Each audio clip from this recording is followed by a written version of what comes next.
I just came back from India, meeting with some senior officials and to talking about the region, especially focus on China and US and India in the Indian Ocean. So I'm going to talk about focusing on Sri Lanka.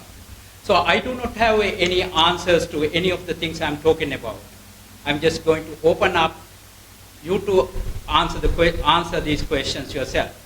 Before I start this one, let me briefly say that after World War II, President Harry Truman said this: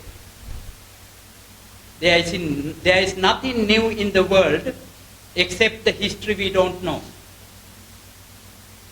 Then across the pond between Atlantic Ocean, Winston Churchill said, British Prime Minister said, the farthest you can see depends on the farthest you can see backward. That is exactly what China does. They look so farthest by looking at the farthest backward. Therefore, there are two civilizational states. One is China, is still thriving very well. And the other one is Sri Lanka, also civilizational state, is still because we are still living in the history and old glories. So therefore, I wanted to talk to you about these civilizational states and also India itself. How to look forward by looking backward. So therefore, I wanted to share with you a few thoughts, which is the unsinkable aircraft carrier of Sri Lanka.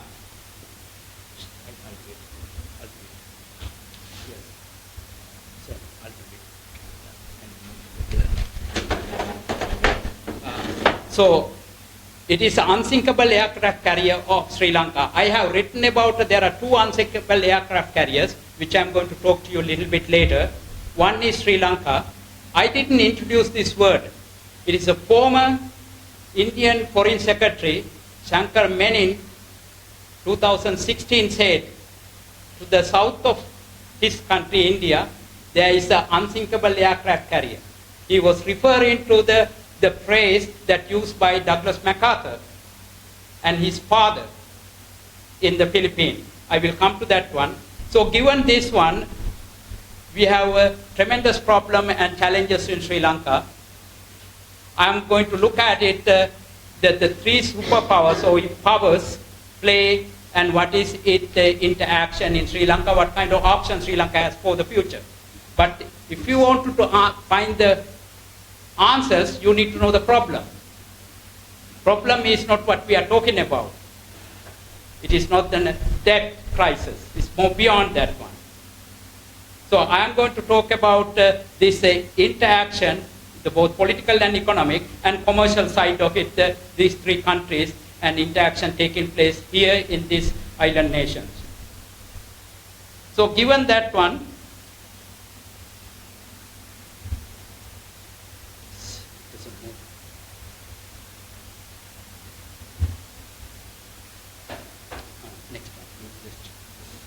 so given that one, I just wanted to briefly survey the past. The one is just before the World War II, after the Russian Revolution,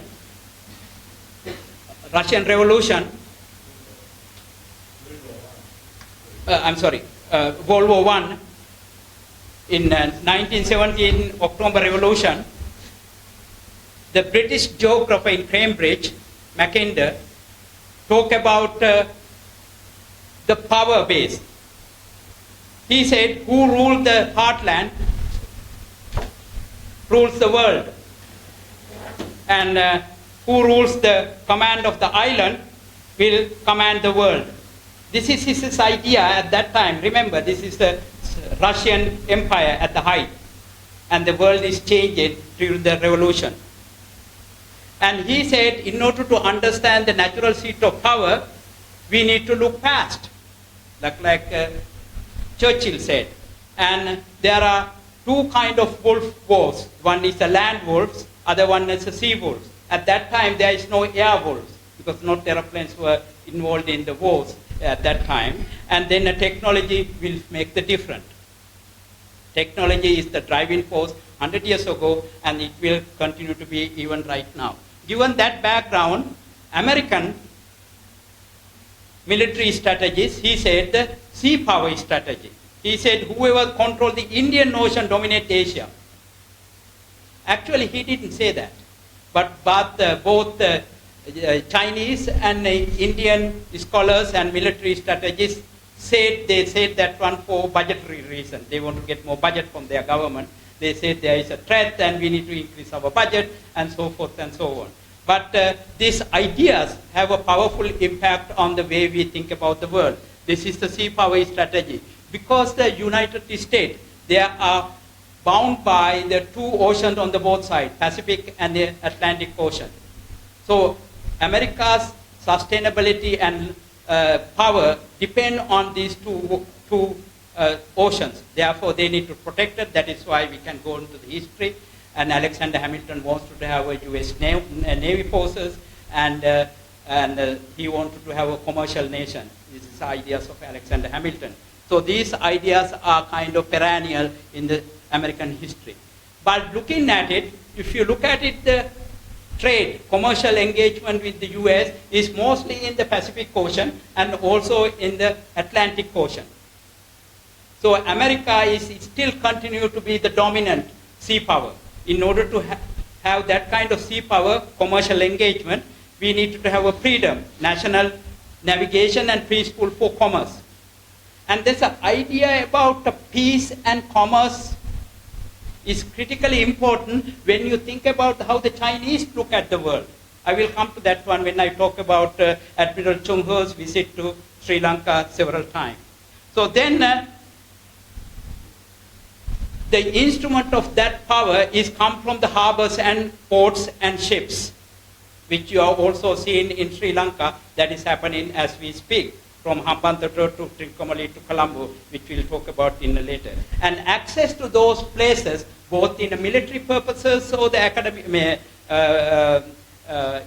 and political and military purposes, are there. Then how can Sri Lanka think about this dynamic at play?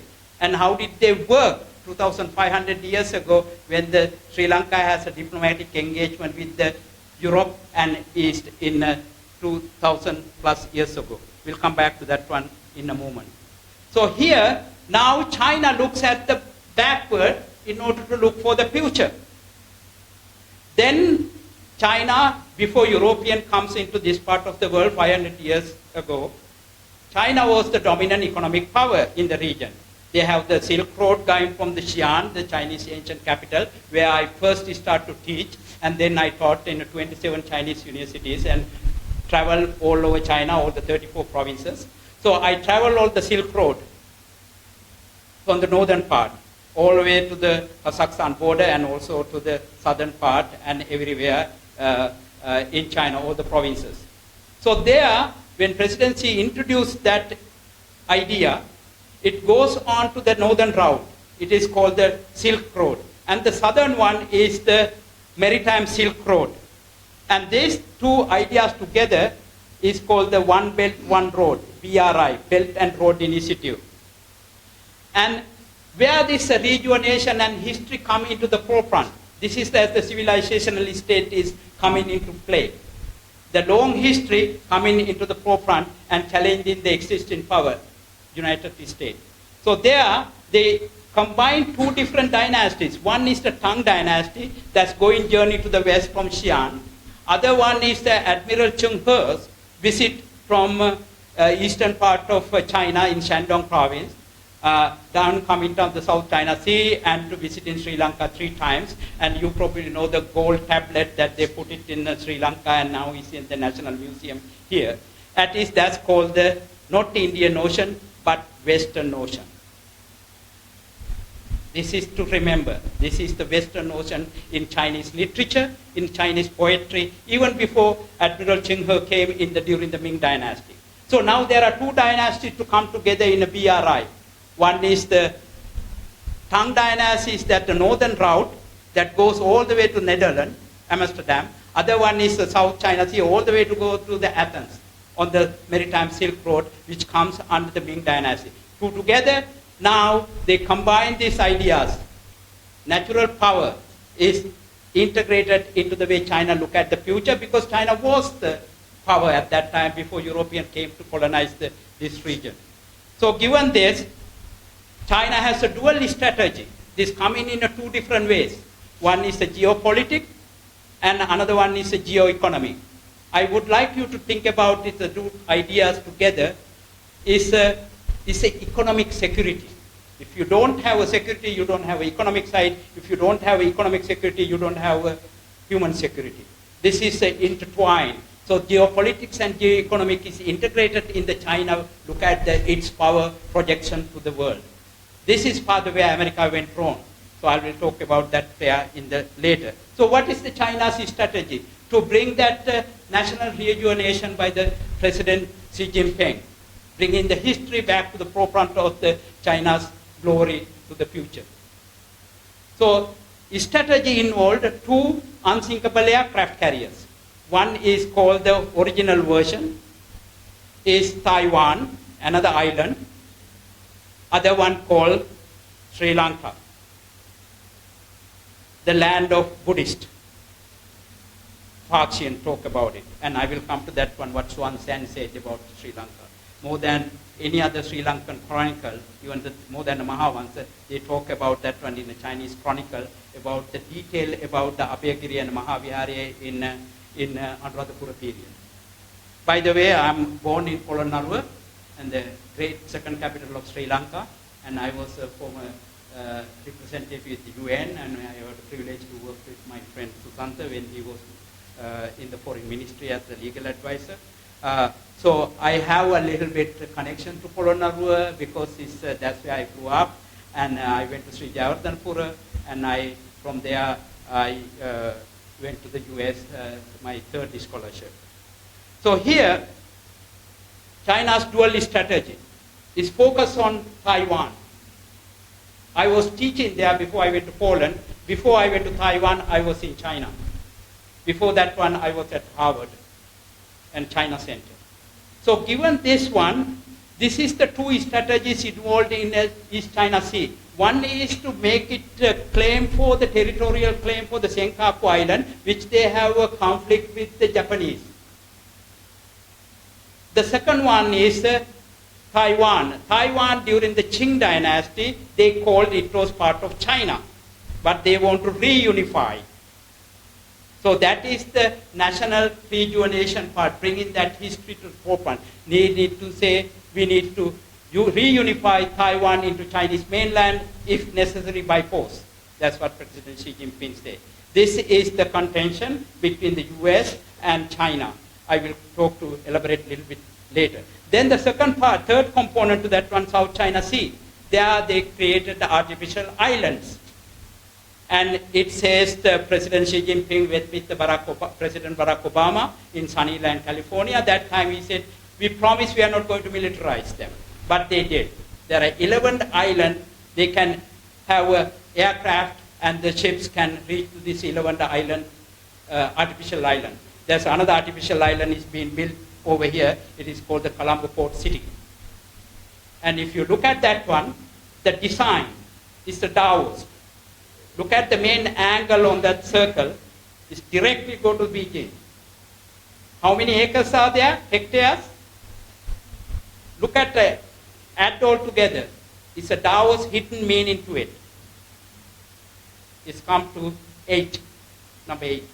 There are numerous hidden meaning to this one, the design of the port city, which I can elaborate a little bit if you want to. Having said that one, this is the one part of the Chinese strategy. The second part is the main one is connected to the Malacca Strait. If the Americans were to block that one, they needed to have another way to get the energy sources to go to Xinjiang on the western side from Pakistan, or the Myanmar side, or to the Kunming in Yunnan province. So why is it that important?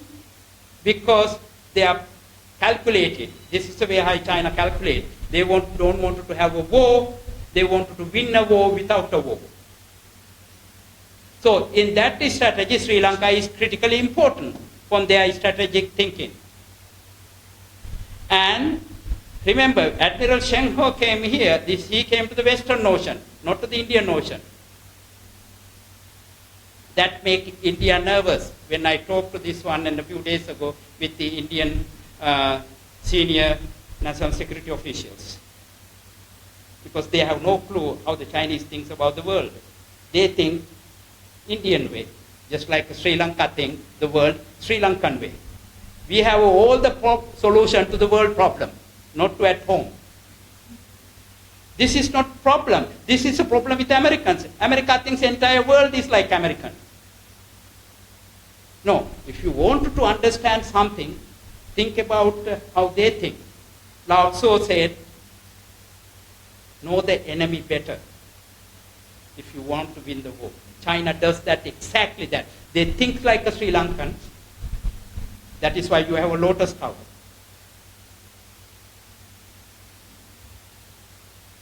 I will come to the lotus tower. In a Theravada tradition, you have a Mahayana symbol. I will tell you a little bit later the hidden messages for year 2049. That's where the 100-year celebration comes in the Chinese Communist Party. I'll come back to you, sir. Okay?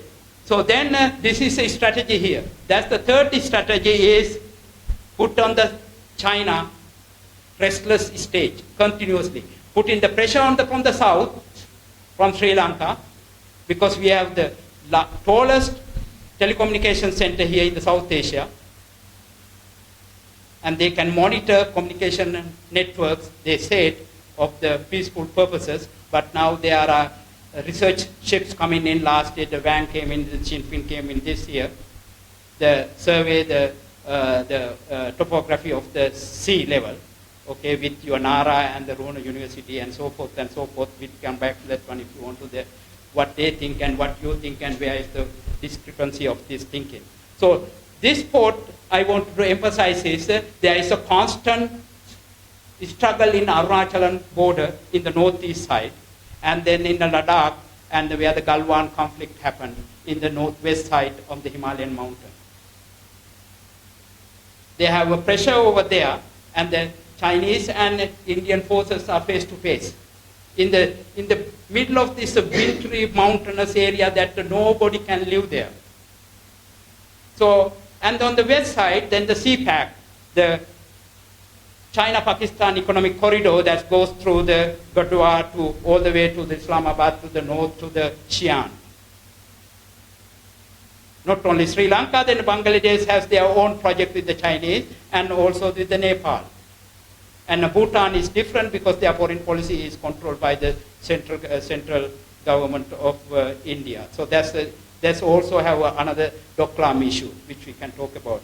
So having said that one, now this you can understand how China thinks about the world. And when President Xi Jinping and Prime Minister Modi met in Wuhan, the city that origin of the Wuhan COVID origin, I was there teaching. So that time they are talking about their friends, two leaders. They are talking about a Buddhist civilization, interconnection between Chinese and Indian that time. I will come to that one, and Buddha Ghosa and intermarriages with the Brahmin and the Chinese princess and so forth and so on. So they are very amicable. So China does that. China doesn't want to confront you. That's not their culture. They want to win the war without fighting one. So now, this is where we are. Fast forward. One exemption to Sri Lanka, there's the three powers are here in three different ways, both economic and military and cyberspace, and also the telecommunications. Everywhere, Americans, Chinese, and Indians are here. Only example is the Seychelles Island. There is a very particular situation. They are monitoring the piracy and trafficking and that kind of thing. But other one is Djibouti, another one is the Horn of Africa. But Sri Lanka is critically important. And if you see what happened in the Maldives Islands, the new government came in and they pretty much kind of saw the middle finger to the Chinese, to the Indian, and they went with the Chinese. That's where the money is. I will come back to the follow the money issue situation. Then with this another critical part for the Sri Lankan to think about it is 2036, the Diogo Garcia contract lease is going to be ended with the British. They need to find another military base. Sri Lanka is what they call the nice real estate, according to the former Trump administration National Security Director. She who was here and he was debriefing over there. So that is how the American thinks about this one. This is a piece of real estate for Donald Trump. But it didn't go very well in the domestic politics over here. They don't want to have it. And MCC is not going to happen over here. The corridor between Colombo and Trincomalee, there are other issues. Then the real estate related issues. So which we can come to those one. These are the details. We don't want to talk about the small fish and Maldive fish. We wanted to talk about the big fish. Because that's the one you see. You only see in the small fish. You talk about the small fish over here. But we need to talk about the big fish that shake the water. Here then, this stage, where are we going to be? Why Sri Lanka? Sri Lanka is a civilizational state. It has a long history, recorded history, both in the Mahavans and Chulavans and onward in the Dhathu's king and forward and the backward. Sri Lanka's foreign policy and diplomatic engagement started with the BC, King Bhattaka Abaya.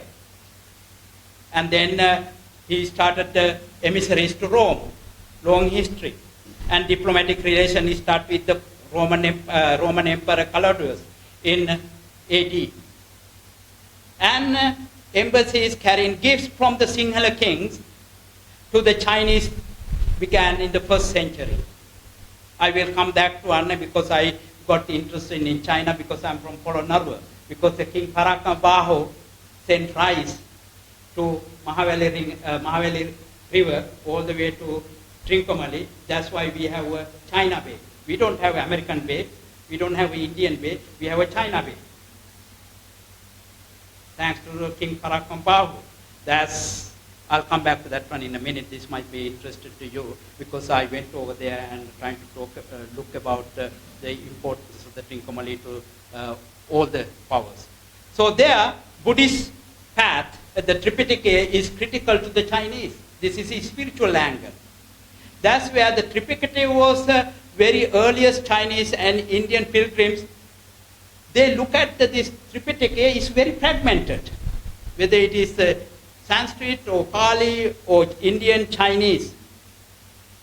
And then the Buddha Ghosa is a Chinese monk at that time. He came to Anuradhapura, 5th century, to study about the Tripitaka. Then from that to Andupakshen, Indian monk.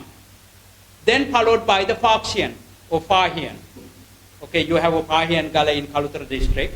And he went to Gaul, and then they have another statue, Mahayani statue, very close to the Gaul, which is interesting. It's not a very touristy place. You have to ask the local people to find that place. And there is a Buddhist statue. This is nothing to do with Theravada. That's a Mahayana. It's in the 4th century.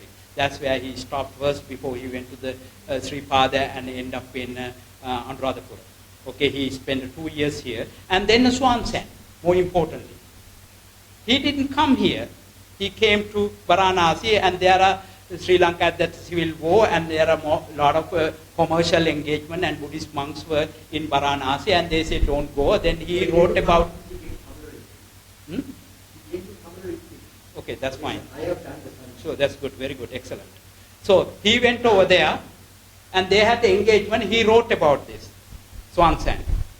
So this is critically important that I learned about Sri Lanka from Swansen's writing.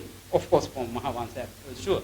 So this is another angle to look at Sri Lanka in a different perspective. And talking about the Padma Raja, there's the ruby is radiating from the Buddha's tooth relic and all those things in the Kandyan kingdom. He wrote about it. It is not in the Mahavansa, another Sri Lankan chronicle.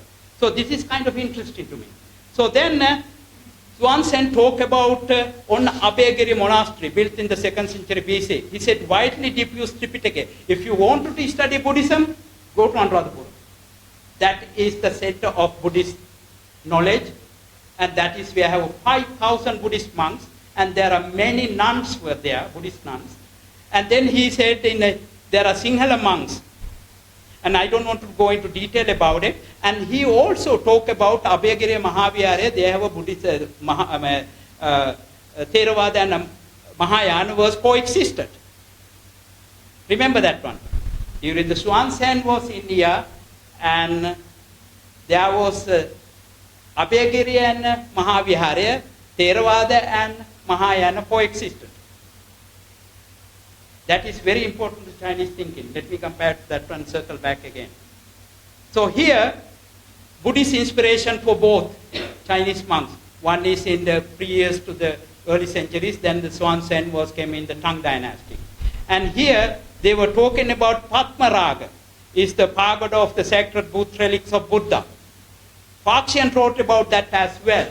And he was saying that Buddhist monks coming in more 21 elephants, and they were very decorated, and so forth, so on. It is an amazing description about the detail of a Perahara procession. So here then, they call this a brilliant flash in light. That also inspired Marco Polo to come to Sri Lanka, instruction of the Yuan dynasty, Kublai Khan, to take this back, because Kublai Khan is not a Chinese. It's a Mongolian. So he wanted to unify the country. They thought whoever in Sri Lanka unified the country because of this Buddhist inspiration. Buddhist relic is why this Sri Lanka is unified. They thought that they wanted to have this same thing. They can have this Mongolian emperor took the name of the Kublai Khan to Yuan dynasty, and they wanted to unify the China together. So there are some elements of his stories come together. So you can see that why Sri Lanka is so important, because this is the center of Theravada tradition of Tripitaka. Buddhist knowledge is diffused from there. You can go back to the why Sri Lanka was the center for that one. Emperor Asoka's time to understand his son and daughter over here to Buddhism is going to disappear, and this is the land of blessed nation, blessed island to be protected. So they knew all these things, and what happened in India and Sri Lanka is the best place to learn Buddhism. So that was the center for centuries. So Gavin says one, let me take to the much century, this after the Anuradhapura period, then I come to my own period of Polonnaruwa where I was born. And there then King Parakambahu and Song dynasty had to intersect, exchange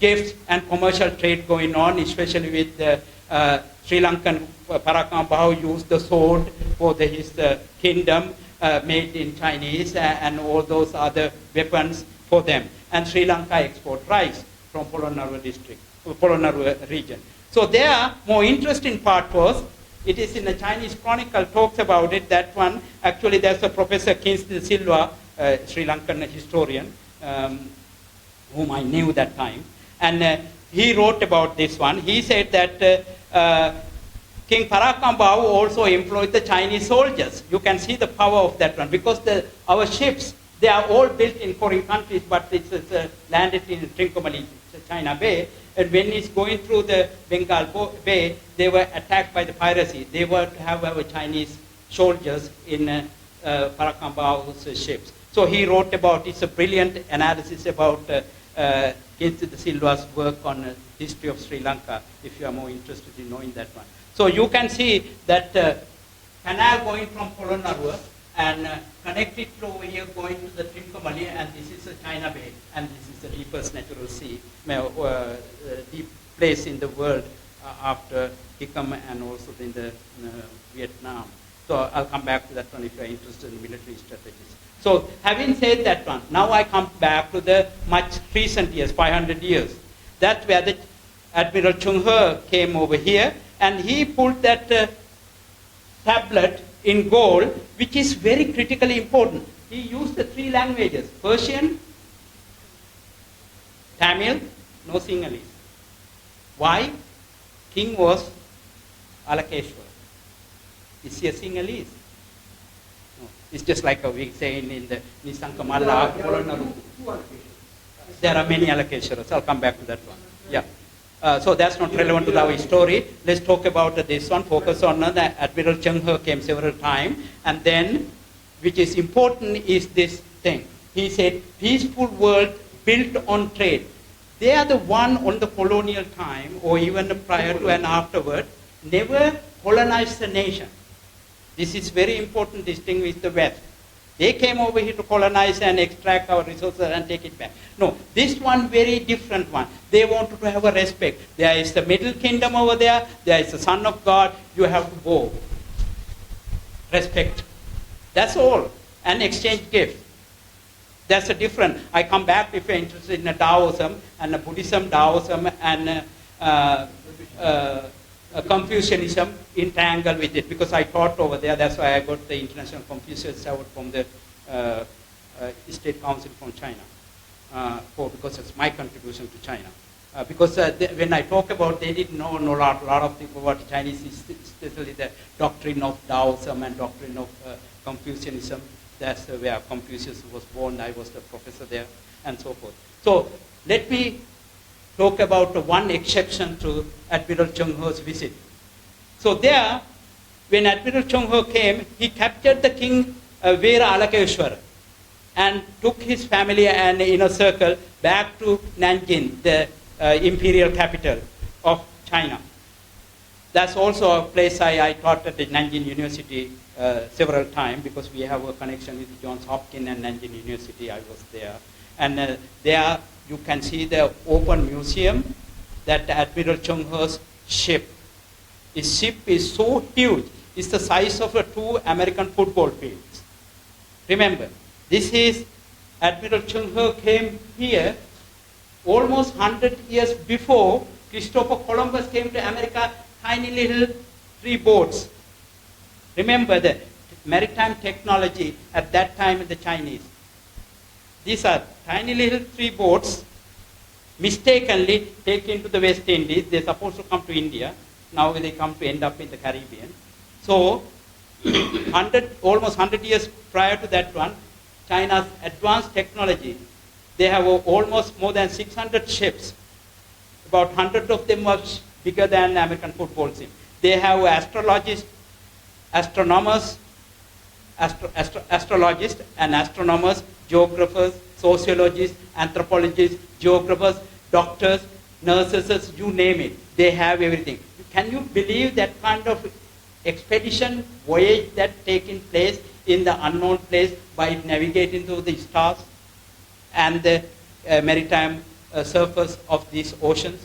But he came. So then he was taken away back into the Nanjing. Then he was guilty because he attacked the Admiral Cheng He's troops in Corte. Then 2 years later in the prison, Emperor said, these uneducated people of Sri Lanka, the king, they do not know the heavenly king.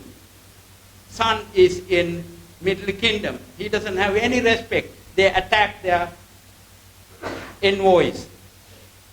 Because of their not having the right knowledge, we should not kill them because it's not a crime. Let him go.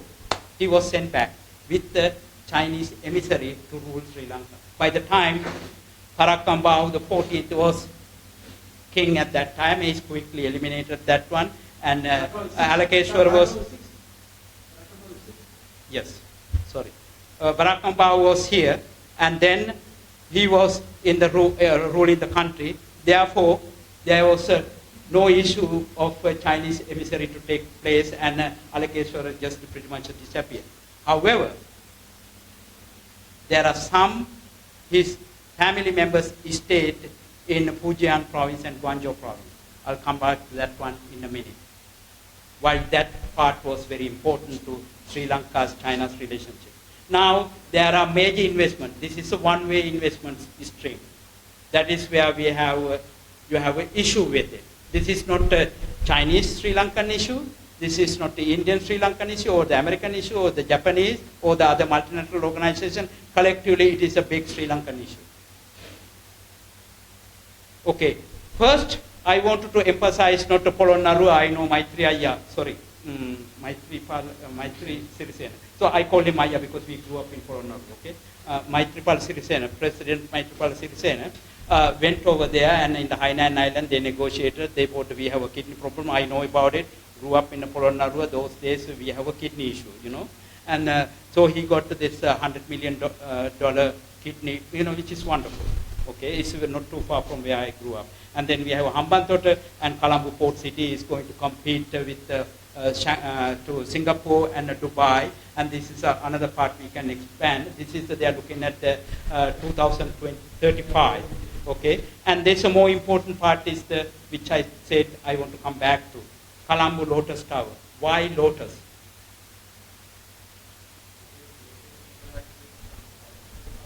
Yes. There is no Lotus Sutra. This is coming from the Lotus Sutra. It is a Mahayana tradition. Lotus Sutra is divided into 3 sutras, and the one is the Samantrabhadra Sutra. You probably know there is a monk over here, famous monk Samantrabhadra. And this is not usually in Sri Lankan tradition. You have where the monk come from that city or the village, and then the name. And for example, Polonnaruwa Rahula, like Walpola Rahula, coming from Walpola, his name is Rahula Mahathare. Okay, at Sri Jayatanpura, for example. So this one is different. Samantrabhadra, he said, I am Arahat, and I can do everything. I know all the sutras and everything. He is, you probably see it in the YouTube. And he is very different than the Theravada Buddhist monk or the Nikayas. So I saw there is a dialogue going on, and he said, okay, I'll be quiet, but he's keep doing it. Okay, this is the traditionally known as the Theravada's country. But now is a Mahayana being introduced, and China said, yes, it's a recycle back, it's a re-engineered our theory, and it is good for it, and it is a politically very good things to have, this way of looking at the world in a Mahayana tradition. So there is a Lotus Sutra here. Lotus Sutra is the name given to the original sutra called Saddharma Pundarika. It's a Mahayana Sutra. Lotus Sutra is... That was the point, thank you. Saddharma Pundarika. Yes. That is the original Mahayana Sutra, and it is not the Buddha's word. But let me finish this. You know, there is a Danish scholar, and I am familiar with this, who has done tremendous research. The point. Because I have a time. You are taking my time. The Christian New Testament is verbatim translation and reproduction of Saddharma Pundarika. Yeah, you are absolutely right. I agree with you. But let me finish up, and then you can take the next time over here. Okay, thank you. So this is the issue. This is the Lotus Sutra. It's a Mahayana tradition. Whichever the way it's coming from. You can go to the detail, and we have another argument over here. That's not my point here. My point is to ask you a question, not to give me the answers. I told you I don't need to have answers because I don't have the answers. Neither do you. Okay. Here now the symbol of Lotus Sutra telling Indians and the rest of the world, this is China is here. Not Theravada Buddhist here. China is here. Mahayana tradition is here. It's symbolized. Symbol speaks, but no, that's we can come back to that one. I work with the communist parties because they are nominally communist. Just like we are saying we are Buddhists, we are nominally Buddhists, like Burmese. Okay? So this is the point I wanted to circle back to. This is the China's another strategy. This is they discovered the ancestral tomb. I went to see this place in Fujian province and closer to Guangzhou province where I also taught. And Guangzhou, this Chinese lady is a 19th descendants of the Sri Lankan king. 19th generation. Yes. So you can Google it up, and also I'll come back to that one. And she came to the our botanical garden and put the bow tree and planted, and all those kind of things happened Mr. Rajapaksa's time period. And this is the important part, and former Speaker Karu Jayasuri, whom I had the privilege to talk with about this issue when I was here, talking to the Buddhist leaders. So he gave this as a symbolic to the this lady who is Sri Lankan, and is called the Kumarikawa. It's a Chinese and Sri Lankan. So this is the nice way of symbolizing. Okay, we have a Buddhist connection, we have an ancient kingly connection and Polonnaruwa connection and Anuradhapura connections, and we have gold triplet, and we have want to have economic relationship, and now we have blood relations. Just like America has now, our vice president is Indian origin, Indian blood there. British Prime Minister is Indian origin, Indian blood there. Someday, 2049, before that, you have a Chinese blood Prime Minister or President here. Don't be surprised. If you do that one, that's what we are building a world in peace, peaceful world built on trade. The trade is not good and services, but good and services in our DNA. We are one coming from one, going to the same place. It's just like we are saying we are Sri Lankan, is a pure Aryan blood and thing. Take your DNA test. We are all mixed up. Because I got a Portuguese name and my mother is a descendant of the King Parakmaya, Sri Vikram Rajasinghas, and then my father was a Catholic from Jayala, and they met went to Polonnaruwa during D.S.R. Nayaka's time, and I was born, and I probably have a Portuguese blood somewhere, and I have a Sri Vikram Rajasingha's blood somewhere, and I don't know whether I am a Sri Lankan or Sinhalese or Tamil or Muslim. So this is the question. I have a long conversation with my dear friend and mentor, Ambassador Jayanta Dhanapala. He asked me to translate that article into Sinhala, which I wrote about the localization of the Sri Lankan society. So how our issues over here are not really issues. We need to think beyond that one, because in order to keep the Sri Lanka as a Sri Lanka. So you are promoting diversity. That's another issue. Let's focus on this one because I have a time crunch over here. Okay. Now let me talk about the importance of Sri Lanka. I talk about you need to look for the farthest backward if you wanted to see the forward. Sri Lanka has that one because Sri Lanka, we live in a great civilization. We talk about the greatness of this nation, this island. China does that too. America did. Every nation do that one. They are the best nation. They are the great nation. Indian talk to great. They think Sri Lanka is a part of the province of India. We are little brothers. They are big brothers. I told them, don't call them the little brothers, big brothers. Oh, how about the elder brothers? No, even it's an insult. I told their foreign secretaries and national security people, please don't call them Sri Lankan older brothers, younger brothers. They are brothers and sisters. I said, just mother, just brother, just sister. There are foreign secretaries who divide me, both sides of me. I talk to them.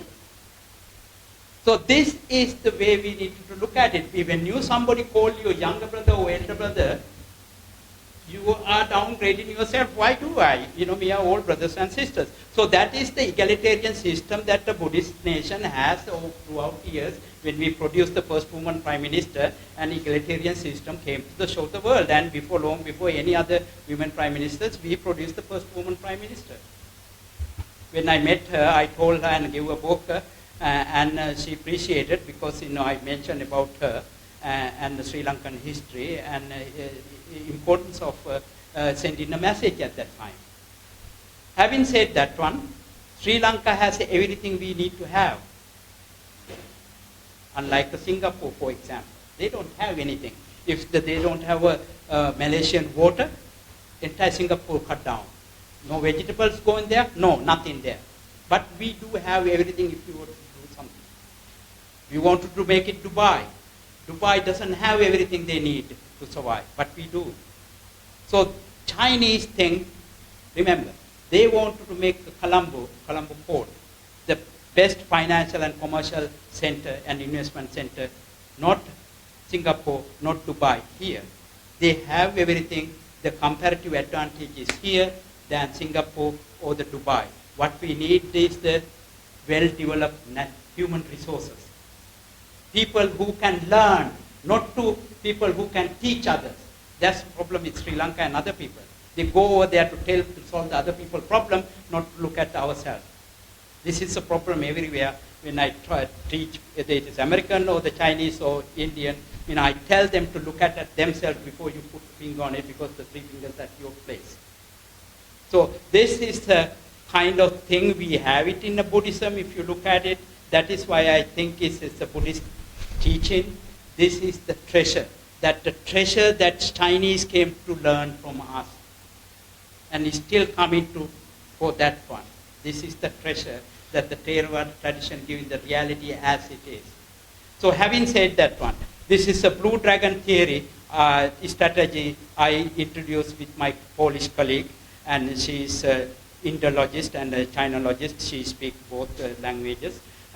So she and I kind of taught this one and introduced at the Harvard University early this year. And earlier it was China's blue dragon theory. We introduced as a theory. Now when we talk to the other colleagues, they said, Patrick, what you are talking about, and to the Antonina, what you are talking about is, it's not a theory. This is happening, isn't it? Why don't you call it a strategy? So I'll change it to the blue dragon strategy. So before I came here, I was in New Zealand. They asked me after I published that Australian article about this subject matter. So they asked me to come back or to the India, say, we don't know anything about it. Sure, because you don't know,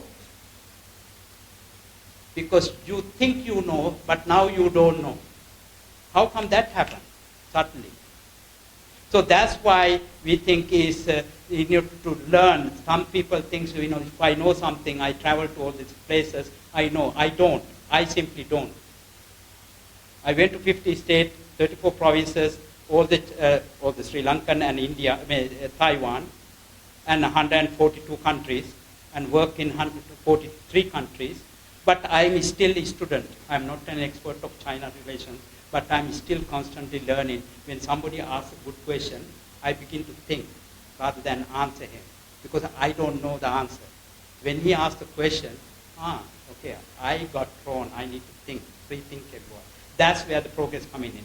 Having said that one, Sri Lanka at the center of this is the struggle. It is not the military one, economic one, it's the larger one, it's the spiritual one. And this is where these two unsinkable aircraft carriers, what the former Indian Foreign Secretary Shankar Menon talked about Sri Lanka, and Douglas MacArthur talked about Taiwan. Having said one, I don't have answers, but I have all the questions for you. Thank you very much. I really appreciated your attention. Thank you, my friend.